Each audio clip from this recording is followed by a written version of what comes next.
अरे लाली बेटी, मैंने इस जंगल में कई मौसम देखे हैं, कई राजा देखे हैं और कई चालाकियां भी देखी हैं। राजा चाहे कितना भी नेक दिल क्यों ना हो, पर अगर उसके आसपास के लोग जहरीली बातों का जाल बुने तो राजा भी कभी ना कभी अंधेरे में चला ही जाता है। बेटा, भरोसा करना अच्छा है, लेकिन आंखें और कान खुले रखना उससे ज़्यादा ज़रूरी है। और कुछ भी नहीं है। जो तुझसे मुस्कुराकर बातें करे वही पीठ पीछे जहर भी घोल सकते हैं मेरी बच्ची। मौसी, आपके शब्दों में सच्चाई की गहराई है। मैंने कालू और गौरी को दोस्त समझा, मगर उन्होंने मेरे भरोसे को अपनी चालाकी का रास्ता बना लिया। अब तो बस मेरी बेटी पिंकी के चेहरे की मुस्कान ही मेरे लिए सब कुछ है। मेरी बेटी पिंकी ही मेरे लिए पूरी दुनिया है। और मौसी, मैं नहीं चाहती कि मेरी पिंकी बेटी की मासूमियत इन जंगल के चालबाजों के बीच खो जाए। तो वहीं दूसरी तरफ हरिया तोता और बिट्टू कबूतर दोनों लाली चिड़िया के पास आ रहे थे। अरे लाली बहन, गड़बड़ हो गई। जंगल की हवा में फिर से चालाकी की बू फैल गई है। कालू और गौरी ने सीधे इस बार चील राजा को अपने चुंगल में फंसाया है। अरे वो दोनों तो सोच रहे हैं कि अगर राजा को नकली खजाना दिखाकर फंसाया जाए तो वो हमारे जैसे छोटे पंछियों की परवाह करना छोड़ देंगे। लाली, पहले ही जंगल में ताकतवरों की चलती है, और अगर राजा भी भटक गया तो हम जैसे छोटे पंछियों का क्या होगा। हरिया भैया, अब और नहीं। पहले मैं चुप रही क्योंकि मैं सोचती थी कि शायद वक्त के साथ सब कुछ ठीक हो जाएगा, मगर अब अगर हमने आवाज नहीं उठाई तो सच्चाई की आवाज हमेशा के लिए दब जाएगी। हमें मिलकर सच्चाई का सामना करना होगा, और फिर चाहे इसके लिए हमें कितना भी खतरा क्यों ना उठाना पड़े। वहीं दूसरी ओर कालू कौवा और गौरी कौवी एक सुंदर से पेड़ पर बैठकर मीठे मीठे फल खाते हुए अपनी चालों का जाल बुन रहे थे। गौरी जी, इस जंगल की असली ताकत तो चालाकी है, और इस बार हमें हमारी चाल ऐसी चलनी होगी कि चील राजा भी खुद लाली को बेईमान कहेगा। हम उसे ऐसा बताएंगे कि लाली ने तुम्हारे खजाने को मजाक उड़ाया है और तुम जैसे राजा को बेकार कहा है। फिर देखना, राजा लाली का नाम लेना भी पसंद नहीं करेगा। कालू जी, और ये जो हम नकली मोती लेकर जाएंगे वो इतने ज्यादा चमकदार होंगे कि राजा को असली और नकली की पहचान ही नहीं होगी। दिखावा ही सही, आजकल दिखावा ही असली है, और राजा भी तो दिखावे का ही दीवाना है। ऐसे ही शाम हो जाती है, और शाम के वक्त चील के विशाल दरबार में कालू कौवा और गौरी कौवी दोनों बड़े आदर से पहुंचते हैं। महाराज, आप जैसे राजा के लिए ये पूरा जंगल क्या, पूरा संसार भी छोटा है। महाराज, मैंने और गौरी ने अपनी जान पर खेलकर आपके लिए अनमोल खजाना ढूंढा है। ये मोती और गहने, ये सब आपकी महिमा के अनुरूप हैं। महाराज, लेकिन लाली चिड़िया कह रही थी कि आपको इन सब चीजों की कोई जरूरत नहीं है। उसने तो यहाँ तक कहा था कि आप तो जंगल के सबसे कमजोर और पुराने राजा हो, और अब आपको किसी को भी प्रभावित करने की कोई जरूरत नहीं है। और तो और उसने कहा था कि आपको अगर हम ये खजाना देंगे तो ये खजाना व्यर्थ हो जाएगा। क्या लाली जैसी सीधी चिड़िया ने मेरे लिए ऐसा कहा? मैं तो उसे सदैव अपनी बहन सम्मान मानता था। क्या इतना बड़ा धोखा दे सकती है वो? उसी समय दरबार में लाली चिड़िया, हरिया तोता और बिट्टू कबूतर तेजी से दाखिल होते हैं। महाराज, मैं आपके सामने सर झुकाती हूँ, लेकिन सच्चाई नहीं छिपा सकती। मैंने कभी आपके बारे में ऐसा कुछ भी नहीं कहा। महाराज, ये कालू कौवा और गौरी कौवी अपने चाल में आपको फंसाना चाहते हैं। ये खजाना भी असली नहीं है, बल्कि ये खजाना नकली है। महाराज, अगर आपको मेरी बात पर यकीन ना हो तो हरिया तोते और बिट्टू कबूतर से पूछ लीजिए। महाराज, असली खजाना मोतियों में नहीं, दिलों में होता है। अगर कोई आपका सच में आदर करता है तो दिखावे की जरूरत नहीं होती। महाराज, ये मोती तो बस आपकी आंखों को चमक दिखाने का धोखा है। हाँ महाराज, सच्चाई कितनी सरल होती है और झूठ कितना ज्यादा नाजुक। इसलिए मोती को जरा सा दबा कर देखो। क्या ये मोती सच में वैसा है जैसा आपको दिखाया जा रहा है? और फिर राजा भी इस मोती को अपने पंजे से दबाकर देखता है। वो मोती हल्की से दबाव में फौरन टूट जाता है, और ये सब देख राजा चील को बहुत ज्यादा गुस्सा आ जाता है। कालू गौरी, तुम दोनों ने मेरी सरलता को मेरी कमजोरी समझ लिया। तुमने पहले लाली चिड़िया को धोखा दिया और अब मुझे मूर्ख बनाने की कोशिश की। ऐसे विश्वासघातियों की इस जंगल में कोई जगह नहीं। चले जाओ यहाँ से। महाराज, महाराज, हमसे बहुत बड़ी भूल हो गई। हमने अपने लालच को काबू नहीं किया। कृपया हमें एक बार आखिरी मौका दे दीजिए। हम सचमुच बदलना चाहते हैं महाराज। अच्छा ठीक है, मैं तुम्हें इस जंगल से नहीं निकालूंगा, लेकिन एक शर्त पर। तुम्हें लाली चिड़िया और जंगल के हर छोटे बड़े प्राणी से माफी मांगनी होगी, और अगर दोबारा किसी को धोखा देने की कोशिश की तो इस बार कोई दया नहीं होगी। और फिर कालू कौवा और गौरी को भी दोनों लाली चिड़िया और जंगल के पंछियों से माफी मांगते हैं। लाली चिड़िया, हमें हमारे लालच ने अंधा बना दिया था। हमने तुम्हें गिराने की कोशिश की, लेकिन हम खुद ही गिर गए। कृपया हमें माफ कर दो। चालाकी और झूठ से हम दूर रहेंगे। हम दोनों वादा करते हैं। कालू, पर याद रखो, भरोसा दोबारा पाना बहुत मुश्किल होता है। मुझे उम्मीद है कि तुम दोनों इस बार हमारे भरोसे को तोड़ने की कोशिश नहीं करोगे। और फिर जंगल के सभी पंछी उन्हें माफ कर देते हैं और कालू और गौरी हमेशा के लिए सुधर जाते हैं। मेरे बच्चों, तेज हवा से घोंसला टूट चुका है, तिनके बिखर चुके हैं, लेकिन आप हौसला रखें, हिम्मत से काम लें। आपकी मम्मा आपके साथ है। आपकी मम्मा आपको कुछ नहीं होने देगी। मम्मा, मेरी पंख पर चोट आई है और मेरी टांग में भी दर्द है। ये तेज हवा बहुत ठंडी है। मेरे बच्चों, मुश्किल वक्त आता है और गुजर जाता है। हमें किसी घने पेड़ पर जाकर बैठना होगा। वहाँ एक पेड़ है घने जंगल में। मेरे पीछे पीछे उड़ते आना। गोलू बेटा, आप ध्यान से। आपको तो अभी अच्छी तरह उड़ना भी नहीं आता। माँ चिड़िया अपने दोनों बच्चों को लेकर घने जंगल में बड़े पेड़ की डाल पर जाकर बैठ जाती है, जहाँ पहले से ही एक कौवा और कौवी अपने बच्चों को लेकर बैठे हुए थे। उनका घोंसला बहुत मजबूत था और बड़ा भी था। अनु चिड़िया, तू यहाँ क्यों आई है? चली जा यहाँ से। तू मेरे बच्चों का दाना देखने आई है। क्या तुम मेरे बच्चों से दाना छीनोगी? मैं तुझे ऐसा नहीं करने दूंगी। बहन, मैं बहुत मजबूर हूँ। मेरा घोंसला टूट गया है और मेरे पेड़ की डाल भी टूट गई है। मेरे बच्चे बेघर हैं। हम थोड़ी देर इस पेड़ पर बैठकर यहाँ से चले जाएंगे। ये मजबूत और बड़ा पेड़ हमने मेहनत के बाद ढूंढा है, और मैं किसी दूसरे पंछी को यहाँ इस पेड़ पर बैठने की इजाजत नहीं देता। आज तुम यहाँ बैठी हो, कल यहाँ तुम अपना घोंसला भी बना लोगी। मम्मा, हम कहाँ जाएंगे? क्या इस जंगल में पेड़ों पर हमारा अधिकार नहीं है? क्या हम इतने कमजोर हैं कि हम किसी के पेड़ पर बैठ भी नहीं सकते? गोलू डरी हुई नजरों से अपनी माँ की तरफ देख रहा था। मैं तो इस तेज हवा में उड़ भी नहीं सकता। मम्मा चिड़िया अपने दोनों बच्चों को अपने पंखों में समेट लेती है। मुझे अपने बच्चों को दाना खिलाना है। जा, चली जा। मैं नहीं चाहती कि तुम मेरे बच्चों के दाने पर अपनी नजर रखे। खुद तो उजड़ गई हो और मेरे बच्चों को भी नजर लगाओगी। चिड़िया चुप रहती है और अपने दोनों बच्चों को लेकर वहाँ से चली जाती है।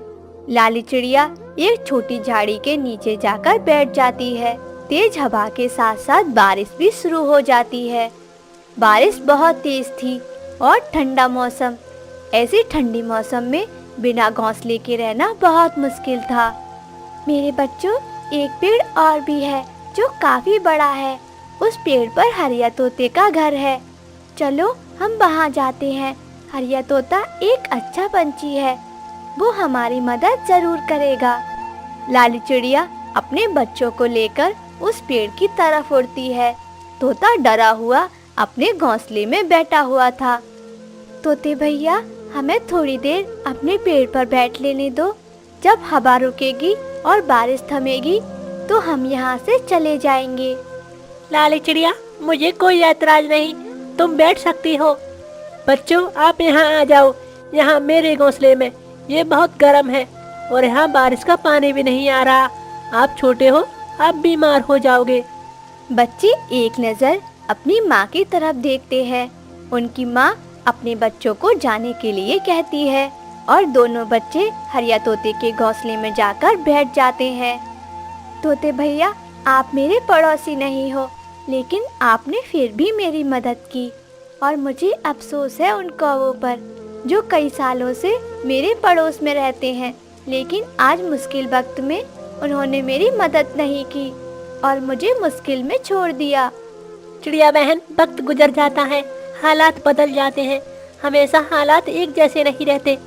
सब कुछ ठीक होगा, बारिश भी रुकेगी और तेज हवा भी, मौसम ठीक होगा, बाहर आएंगी, फूल फल फिर से आएंगे, जंगल में फिर से रौनक आएगी।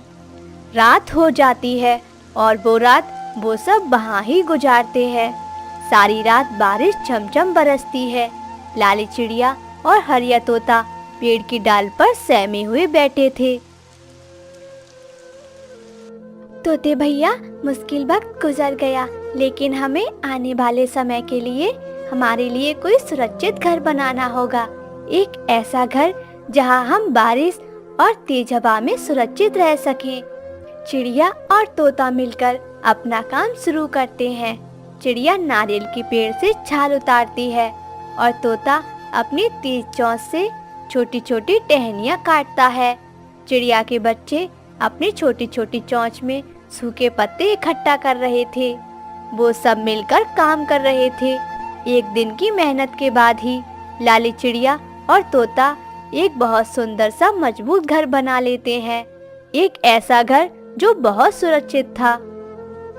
एक दिन जंगल में एक बड़ा चील आता है और वो कौवों का घर गिरा जाता है, और जब वो लौटकर वापस आते हैं तो अपना घोंसला जमीन पर गिरा हुआ देखकर परेशान हो जाते हैं। कालू जी, कुछ करो, मेरे बच्चों को बिना घोंसले के रहने की आदत नहीं है। अगर बारिश शुरू हो गई तो मैं क्या करूंगी?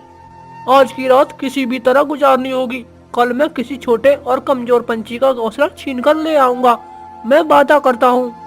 लेकिन शाम से पहले ही तेज बारिश शुरू हो जाती है। गौरी कौवी और कालू कौवा अपने बच्चों को लेकर इधर उधर उड़ते हैं। वो उड़ते उड़ते उसी घर के पास पहुंच जाते हैं जहां तोता और चिड़िया उसके बच्चे बैठे हुए थे। दोनों बच्चे खिड़की में बैठे बारिश का आनंद ले रहे थे। चिड़िया, क्या ये तुम्हारा घर है? दरवाजा खोलो, मुझे अपने घर में आने दो। मैं बहुत मुश्किल में हूँ, मेरे बच्चे बीमार हो जाएंगे। इन्होंने हमेशा सुख देखा है, ये मुसीबत में नहीं रह सकते। लाली चिड़िया घर का दरवाजा खोल देती है। आप अंदर आ जाएं, कौवे भैया आप भी। कौवा और कौवी अपने बच्चों को लेकर घर के अंदर चले जाते हैं। वो शर्मिंदा थे, वो अपनी नजरें झुकाकर बैठे हुए थे। अंकल कौवे, मम्मा ने कहा था कि मुश्किल वक्त गुजर जाते हैं, हालात बदल जाते हैं। हमारा मुश्किल वक्त गुजर गया। सच कहा बेटी, वक्त गुजर जाते हैं और जो खुशी अच्छाई और नेकी के कामों में है वो बुराई के कामों में नहीं है। मैं वादा करता हूँ, अब मैं हमेशा अच्छाई के रास्ते पर ही चलूंगा और कभी किसी कमजोर के साथ जुल्म नहीं करूंगा। मैं हमेशा दूसरों की मदद करूंगा। तो इस तरह चिड़िया ने कौवों की मुश्किल वक्त में मदद की और उन्हें अपने घर में आश्रय दिया। यही नेकी है और यही भलाई है। मेरे दोस्तों, अगर कहानी अच्छी लगी हो तो कहानी को लाइक और चैनल को सब्सक्राइब जरूर करें। आपका धन्यवाद। रामपुर जंगल में एक कालू कौवा रहता था। वो साधारण कौवा नहीं था, बल्कि बड़ा आशिकी मिजाज था। लेकिन असली मजा तो उसको रात को आता, क्योंकि रात को उसका शौक शुरू होता था। गौरी तो सो गई है, अब मजा आएगा। देखते हैं आज किससे बातें होती हैं। मेरा तो जलवा ही अलग है। वो अपना मोबाइल फोन निकालकर बटन दबाता है और फोन लगाता है कि तभी घंटी बजती है। हेलो, कौन? ओ मेरी प्यारी चिड़िया रानी, तेरी आवाज तो चांदनी जैसी है। आज चांद की कसम, नींद ही उड़ गई। अभी कौन है यह बकवास करने वाला? रात के वक्त चैन नहीं मिलता है क्या? अरे नाराज क्यों होती हो? बस जरा दिल की बात कह रहा था। तेरे बिना ये जंगल सूना सूना लगता है। चुप कर बदतमीज, वरना तेरी चोंच तोड़ दूंगी। पीहू चिड़िया फोन काट देती है और कालू कौवा फिर मुस्कुराकर बोलता है। कोई बात नहीं, प्यार की दुनिया में ना का मतलब भी हाँ होता है। चलो अब अगला नंबर मिलाते हैं। हेलो, कौन? रात बेरात आवाज तो नहीं लग रही है। अरे वाह, ये कैसी प्यारी आवाज है। लगता है चांद भी तुम्हें देखकर शर्मा जाए। ओहो, बड़े शायर निकले तुम तो। नाम क्या है तुम्हारा? नाम सुनते ही दिल धड़क उठेगा। मैं हूँ कालू कौआ, जंगल का सबसे बड़ा आशिक। अरे वाह, तो तुम वही हो जो रात रात भर रॉन्ग नंबर मिलाते रहते हो। सारा जंगल तुम्हारे किस्से सुनाता है। अरे वाह, मतलब मेरी शोहरत तुम तक भी पहुँच गई। क्या करूँ, मोहब्बत छुपाए नहीं छुपती। तुम तो बड़े नटखट लगते हो, लेकिन सिर्फ फोन पर शायरी करने से कोई आशिक नहीं बनता।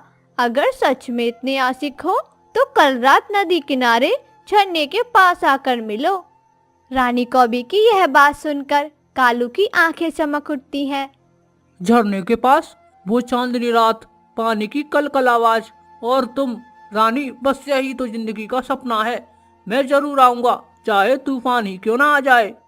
देख लो, बाद में बहाना मत बनाना। जंगल के सारे आशिक बातें तो बड़ी बड़ी करते हैं, लेकिन सामने आते ही डर जाते हैं। डर और कालू कभी नहीं। तुम बस झरने पर मेरा इंतजार करना। ठीक है, तो कल रात पक्का। अगर नहीं आए तो समझ लूंगी कि कालू कौवा सिर्फ फोन पर ही हीरो है, असल में जीरो है। कालू ने जोश में फोन काटा और अपने आप से बोला, हो, अब तो बात बन गई।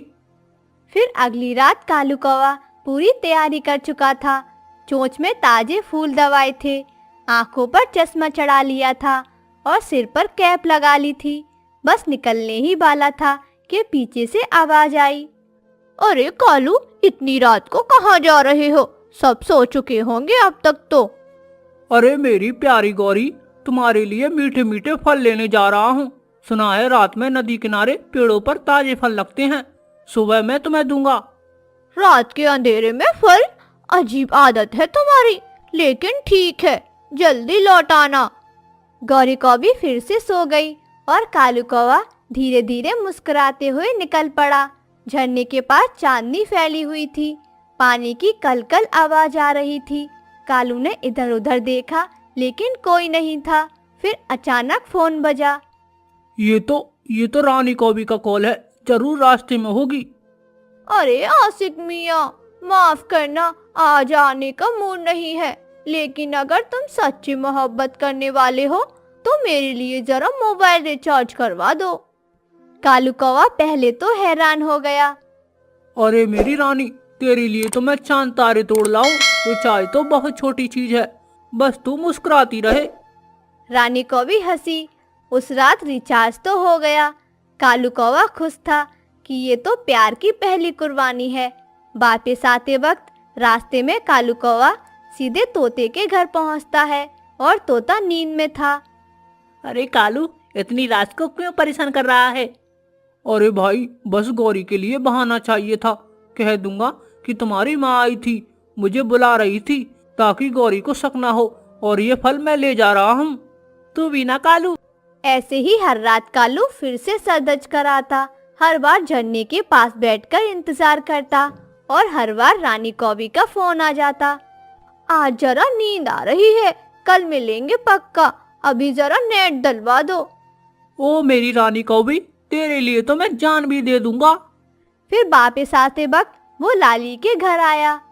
लाली बहन, जरा सा दाना तो दे दो, गौरी की तबीयत ठीक नहीं है। सोचा तुम्हारे पास से थोड़ा दाना ले जाऊं, उसे अच्छा लगेगा। अरे हाँ, क्यों नहीं कालू भाई, जब भी जरूरत हो ले जाओ। गौरी मेरी भी बहन जैसी है। लाली चिड़िया को क्या पता था, ये तो कालू कौवा का नया बहाना था, ताकि रात में रानी कौवी से मिलने जा सके। अगली रात फिर से वही हुआ।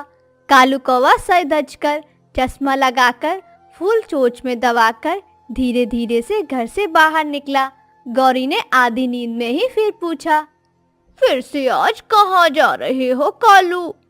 अरे मैं वहीं थोड़े फल लेने जा रहा हूँ, तुम आराम करो। कालू कौवा उड़ गया। जैसे ही वो निकला, कुछ देर बाद दरवाजे पर दस्तक हुई। गौरी बहन, तुम कैसी हो?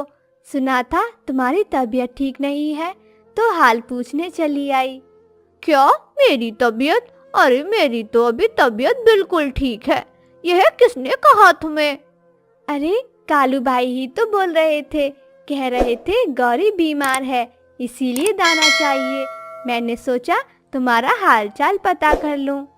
गौरी का चेहरा लाल हो गया। अब उसे समझ आ गया कि कालू हर रात और हर दिन उसे बेवकूफ बनाकर जा रहा था। तो ये है कालू का फल और दाना वाला खेल। आज चलो मेरे साथ लाली, सब सच्चाई झरने के पास पता चलेगी। गौरी और लाली धीरे धीरे उड़ते हुए नदी किनारे झरने के पास पहुंच गईं और सामने कालू कौवा बड़े इतराकर बैठा हुआ था और फूल सामने रखे हुए थे। अचानक उसका फोन बजा। गौरी और लाली चिड़िया झाड़ियों में छुपकर सुनने लगी। ओ आशिक मियाँ, आज आने का मूड नहीं है, लेकिन सुनो, अगर सच्चा प्यार है तो मेरे लिए एक बड़ा सा रिचार्ज करा दो। रानी, तेरे लिए तो मैं तारे तोड़ लाऊं, रिचार्ज तो छोटी सी चीज है। गौरी और लाली दोनों ने सब कुछ सुन लिया था। गौरी कौवी का गुस्सा फूट पड़ा। वाह कालू, तो यही है तेरे फल, तेरे बहाने और तेरी मोहब्बत। दिन में दाने का झूठ और रात में रिचार्ज का सच। हाय रे कालू भाई, तुम तो सच में आशिक नहीं, सीधे सीधे ठगे गए बेचारे। कालू एकदम हक्का बक्का रह गया और रानी की हंसी फोन पर गूंज रही थी। ओ कालू मियाँ, तुम तो बड़े मजेदार निकले। प्यार के नाम पर रिचार्ज और हर रात धोखा। अब पूरे जंगल में तुम्हारा नाम होगा रिचार्ज वाला आशिक। अरे गौरी, ये क्या कह रही हो? मुझे माफ कर दो, मैं कभी फिर झूठ नहीं बोलूंगा। ठीक है कालू, लेकिन अब से सच्चाई और ईमानदारी से ही रहना। दूर एक जंगल में कौवों का एक जोड़ा रहता था। कालू कौवा बहुत आलसी था। वो हर समय सोया रहता और कोई काम नहीं करता था। उसकी पत्नी रानी कौवी अपने पति की इन हरकतों से बहुत परेशान थी। उठो कालू, जल्दी उठ जाओ, मेरे लिए दाना लेकर आओ। पता नहीं किस निकम्मे कौवे से मेरे भाई ने मेरी शादी करवा दी है। शादी से पहले मेरा भाई मुझे किसी चीज की कोई कमी नहीं होने देता था, सब कुछ ला कर देता था। लेकिन अब तो तुमने मुझे हर चीज के लिए तरसा दिया है। अच्छा, मेरा घर भी शादी से पहले राशन से भरा होता था। वो तो तुम जब से इस घर में आई हो, सारा राशन ही खत्म हो गया है। वो तो तुम्हारी माँ थी जो हर समय अपने खेत में काम करती थी। तुम तो तब भी ऐसे के ऐसे ही थे, निकम्मे और आलसी। कैसे मेरे भाई को अपनी बातों में फंसाया और मेरी शादी यहाँ हो गई। मैं बता रही हूँ, आज अगर दाना ना लेकर आए तो मैं तो अपने भाई के घर चली जाऊंगी। अरे जाना है तो जाओ, हर वक्त मुझे अपने भाई की धमकी देती रहती हो। इस घर में तुम मुझे आराम से सोने भी नहीं देती हो। कालू कौवा घर से निकल जाता है और उसी जंगल में एक नया कौवों का परिवार आता है। पप्पू कौवा और उसकी बहन सोनी कौवी। वो दोनों अपना सामान रखते हैं। पप्पू कौवा प्रिंट करने वाले पंछी के पास जाता है और उससे पोस्टर बनवाता है। पप्पू कौवा वो पोस्टर पेड़ पेड़ पर लगा देता है और अपनी बहन के पास वापस आ जाता है। पप्पू भाई, क्या काम हो गया? हाँ मेरी बहन, काम तो हो गया। आप बस इंतजार करो, कोई ना कोई जरूर आएगा। जंगल के पंछी पप्पू कौवे के लगाए हुए पोस्टर को पढ़ते हैं। लाली, ये क्या लिखा है पोस्टर पर? लिखा है कि जो पप्पू कौवे की बहन सोनी कौवे से शादी करेगा, उसे उसका भाई बहुत सारा दहेज और जमीन देगा। पप्पू को जल्द ही मर जाना है, इसीलिए वो चाहता है कि उसके जीवन में उसकी बहन की शादी हो जाए और पप्पू कौवे का सारा कुछ उसकी बहन के पास जाएगा। हमारे जंगल में तो एक ही कौवे का जोड़ा है, कालू और रानी, और तो कोई कौवा नहीं है। फिर कौन शादी करेगा? हाँ ठीक कहा, तोते ठीक कहा। उस कौवे ने पोस्टर लगाकर अपना समय ही जाया किया है। कालू कौवा भी पोस्टर पढ़ लेता है। कालू कौवा तो वो पोस्टर पढ़कर बहुत खुश हो जाता है। मैं अमीर हो गया, मैं अमीर हो गया। अब नहीं रहेगी हमारे घर में गरीबी। मैं करूंगा शादी उस सोनी कौवे से और बन जाऊंगा सारी जमीनों का हकदार। कालू कौवा खुशी खुशी अपने घर जाता है। मुझे लगा था कि शायद तुम दाना लेने गए होंगे, लेकिन फिर खाली हाथ आ गए। अरे दाने को छोड़ो रानी, हमारे हाथ खजाना लग गया है, खजाना। है वो कैसे? अरे गौरी, हमारे जंगल में एक कौवा और उसकी बहन आई है, उसके पास बहुत सा पैसा है। पागल कालू, इसमें खुश होने वाली कौन सी बात है? वो कौन सा अपना पैसा हमें देने जा रहे हैं? अरे रानी, पूरी बात तो सुनो। उसने पोस्टर लगाया है कि जो उसकी बहन से शादी करेगा वो सारा पैसा उसे दे देगा। कालू के बच्चे, अगर इस घर में तुम किसी और को लेकर आए तो मैं तुम्हें छोड़ूंगी नहीं। अरे गौरी, जरा सोचो, हमारा पूरा घर सामान से भर जाएगा। हमारे पास इतना पैसा होगा, इतनी जमीनें होंगी, तुम जो चाहोगी वो ही नई साड़ी लाकर तुम्हें दूंगा, और तो और मैं तुम्हें ढेर सारे गहने भी बनवा कर दूंगा। लेकिन कालू जी, मैं कैसे बर्दाश्त करूंगी कि इस घर में मेरे अलावा कोई और भी रहे? रानी, उस कौवी से शादी तो मैं बस अपनी चीजें नाम करवाने के लिए करूंगा। एक बार सब कुछ मेरे नाम हो जाए फिर मैं उसे छोड़ दूंगा और हम दोनों मौज मनाएंगे, सारा जीवन बैठकर खाएंगे। सच कालू पति जी, फिर तो ठीक है, मैं भी चलूंगी तुम्हारे साथ उस कौवे का पंख मांगने। फिर दोनों पति पत्नी पप्पू कौवे के घर जाकर दरवाजे पर दस्तक देते हैं। पप्पू कौवा दरवाजा खोलता है और वो दोनों घर के अंदर चले जाते हैं। भाई जी, मैंने आपका पोस्टर पढ़ा है, मुझे आपकी जमीनों का कोई लालच नहीं है, मुझे तो बस आपकी बहन का पंख दे दो। नहीं नहीं, सारा कुछ मैंने अपने पास रखकर क्या करना है, मेरा तो जीवन वैसे ही थोड़ा सा रह गया है। मैं तो बस अपने जीते जी अपनी बहन को खुश देखना चाहता हूँ। भाई जी, मेरे पति तो इतने अच्छे हैं कि मैं जो भी सोचूं वो चोंच से बोलने से पहले ही मुझे लाकर देते हैं। घर में इतना सामान है कि मुझ अकेले से तो कुछ संभाला भी नहीं जाता। कभी सोने का हार लाकर देते हैं तो कभी हीरो का। आपकी बहन भी मेरी तरह बहुत खुश रहेगी। पप्पू भाई, वो जो जमीनें हैं जो आपको देनी है वो शादी से पहले मिलेंगी या बाद में? एक बार शादी तो हो जाए, उसकी भी तो इतनी तैयारी करनी है। जमीनों का काम हम बाद में करेंगे, बहुत कुछ है मेरे पास, सब कुछ तुम्हें दे दूंगा। कालू कौवा और रानी कौवी तो ये बात सुनकर और भी ज्यादा खुश हो जाते हैं और वो सब मिलकर शादी की तारीख और दिन के बारे में बात करते हैं। लाली बहन, तुमने सुना है क्या? वो कालू कौवा उस सोनी कौवे से शादी कर रहा है। हाँ मिट्टू भैया, और हैरानी की बात तो ये है कि रानी खुद कालू कौवे के साथ सोने का पंख मांगने गई है। दोनों के दोनों लालची हैं, शादी तो बहाना है, दोनों को बस जमीनें अपने नाम करवानी है। शादी का दिन आ जाता है। सोनी ने लाल कलर का लहंगा पहना हुआ था। कालू, रानी, सोनी और पप्पू सब जमा थे और सोनी और कालू कौवे की शादी हो जाती है। पप्पू अपनी बहन से गले मिलता है और कालू और रानी सोनी को अपने घर ले जाती है और रात गुजर जाती है। अगले दिन कालू कौवा सोनी कौवे से पूछता है, पत्नी जी, आपका भाई कब तक अपनी जमीनें मेरे नाम करेगा और उसका दहेज कब तक आएगा? सोनी जोर जोर से हंसने लग जाती है। कौन सी जमीनें और कौन सा दहेज, कुछ भी तो नहीं है हमारे पास। सोनी, मजाक क्यों कर रही हो? और जल्दी बताओ, दहेज कब तक आएगा? इंतजार ही करते रहो, कुछ भी नहीं आएगा। हमने तो बस छोटा सा फ्रॉड किया है। फ्रॉड?